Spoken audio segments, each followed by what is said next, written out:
berperan di dalam mempengaruhi kita dalam menangkap sinyal-sinyal tersebut. Ya. Korin itu mempengaruhi tidak itu? Ya, sangat mempengaruhi.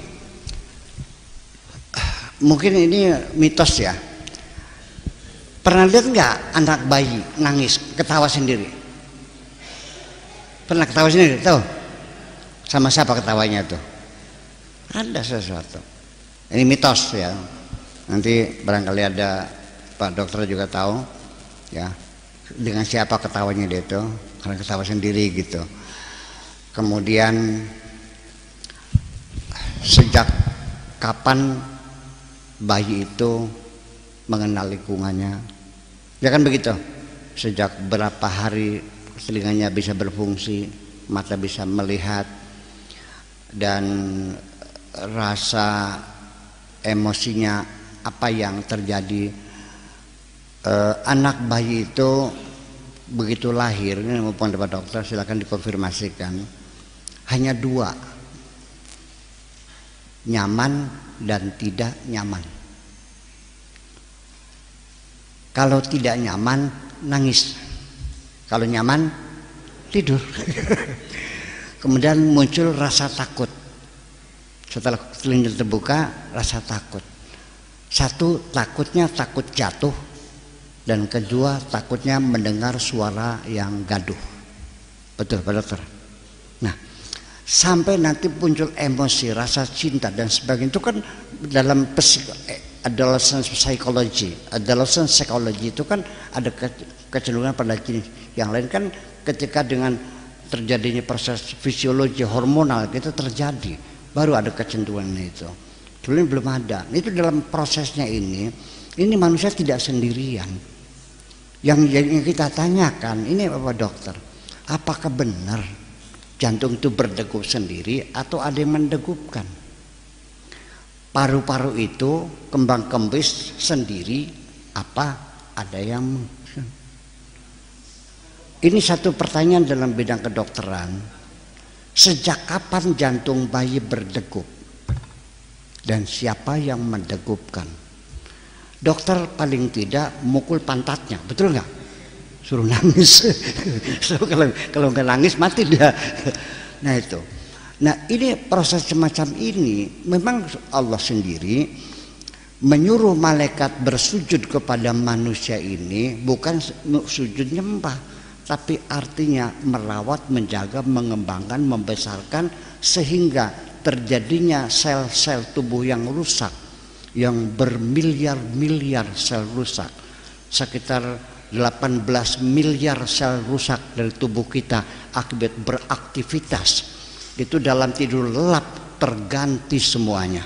Dan itu siapa yang mengontrol adalah otak tidak sadar kita, al-aqlu lawa'i. Yang mengontrol adalah otak tidak sadar kita, termasuk darah berputar, jantung, paru-paru, terjadi proses itu semuanya mengontrol otak bawah sadar kita. Itu lebih luas wilayahnya. Adapun otak sadar kita yang kita lihat, yang kita pandang, rokok, minum, kopi, itu yang otak bawah sadar kita. Tapi yang terjadi dalam kita itu otak bawah sadar kita. Ini silakan dikonfirmasi dengan dokter. Ilmu adalah ilmu Pak ya, artinya siapapun bisa tahu. Nah ini semuanya itulah malaikat-malaikat yang bekerja siang dan malam. Coba sekarang saya nanya, sebelumnya sebetulnya leukosit itu baru diketemukan tahun 1959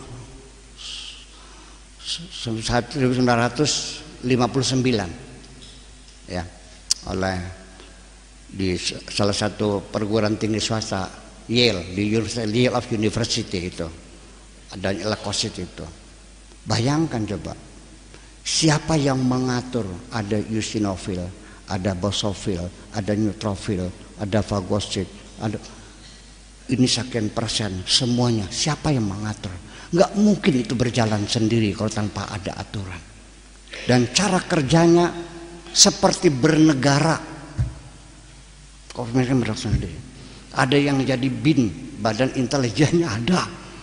Ya, jadi begitu ada partikel asing masuk dalam tubuh kita, dia keluarkan sirine, weng weng weng, ya kan gitu.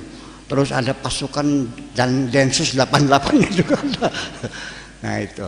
Nah yang jadi Densus 88 itu namanya fagosit itu. Fagosit itu kerjanya adalah dia langsung menangkap partikel asing atau virus dalam tubuh kita dengan mengembangkan membran plasmanya. Tep. Di situ diinterogasi. Dari mana? Berapa orang? Sudah berapa lama? Sudah apa kan gitu. Nah, ketika interogasi terlalu lama, ini virus berkembang. Nah, supaya interogasi di dalam membran plasma itu berjalan cepat, makanya leukosit itu diperkenalkan dengan virus itu, dimatikan dulu, dimasukkan. Neng, titip ya, kalau ada makhluk seperti ini namanya tuberkulosis namanya. Langsung bantai aja, oke bos. Ini yang perlu kita ketahui. Ketika sel darah putih itu rusak dan dia tidak, pembiakannya tidak melalui pembelahan sel, tapi dia langsung diproduksi oleh sel sumsum kita ini, namanya hematopoietik pluripoten namanya, ya. Jadi mati udah, jadi bukan pembelahan. Nah ini yang lucu, sebelum dia mati, dia copy paste kepada sel yang baru nih, copy paste, ini titip, bayangkan, itu kerja apa ini? Nggak mungkin itu berjalan sendiri. Makanya ya tidak bisa kita bohongi, itu adalah suatu kerja yang luar biasa, very sophisticated semuanya itu. Dan bagaimana itu mengcopy paste yang memori yang ada pada leukosit yang sudah mati kepada yang baru muncul, bagaimana caranya? Silakan Pak Dokter menjawab. Terima kasih.